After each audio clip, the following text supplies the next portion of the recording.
আচ্ছা, আপনি আলেকজান্ডারের একটি বৈশিষ্ট্য বলেন তো। স্যার, তিনি একচোখা ছিলেন।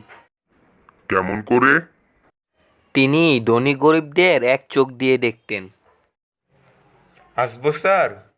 হ্যাঁ, আসেন। তা কি নাম আপনার? স্যার, আমার নাম চাপা মদন। আপনার বাবার নাম? আমার বাবার নাম চাপা কদম। আপনার বাসা কোথায়? স্যার, আমার বাসা চাপাই নবাবগঞ্জ। তো আপনি আগে কি চাকরি করতেন? স্যার, আগে আমি চাপাবাজি করতাম। আচ্ছা, এতই যেহেতু চাপা চাপা, তাহলে একটা চাপা মেরে শোনান তো। স্যার, আমি আগে ওবায়দুল কাক্কুর বাড়ির বাথরুম পরিষ্কার করতাম। আচ্ছা, তোমাকে এখন প্রশ্ন করি, বলো তো সন্ধি কাকে বলে? স্যার, পড়েছিলাম, ভুলে গেছি, তবে তিনটি শব্দ মনে আছে। আচ্ছা, যা মনে আছে তাই বলুন। তাকেই সন্ধি বলে। আচ্ছা, দ্বিতীয় প্রশ্ন। ধরেন রহিম গাছ থেকে পড়ে গেল, এখানে পড়ে যাওয়া কোন পথ? স্যার, এটা তো মহাবিপদ। আচ্ছা, বলুন তো, করিম পুকুরে গোসল করছে, এটা কোন কাল? স্যার, এটা তাহলে গ্রীষ্মকাল।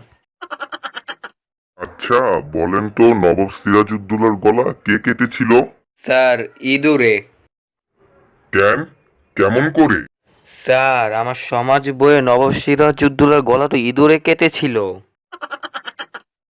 আচ্ছা, আপনি আলেকজান্ডারের একটি বৈশিষ্ট্য বলেন তো। স্যার, তিনি একচোখা ছিলেন। কেমন করে? তিনি ধনী গরিবদের এক চোখ দিয়ে দেখতেন। আচ্ছা, আপনার একটা গুণ বলেন তো। স্যার, একটি হলো স্মৃতিশক্তি বেশি, তবে অন্যটি ভুলে গেছি। আচ্ছা, বান্দরবনে কখনো বাঘ শিকার করেছো? হ্যাঁ স্যার, আমি বাঘের লেজ কেটেছি। কি, লেজ কেটেছো? মাথা কাতুনি কেন? আসলে কি স্যার, ওটা তো আগে থেকেই কাটা ছিল। তুমি এখন যেতে পারো। স্যার, আমার চাকরিটা? না, এখানে আপনার চাকরিটা হবে না। বড় সাহেবকে ঘুষ দিলে হবে?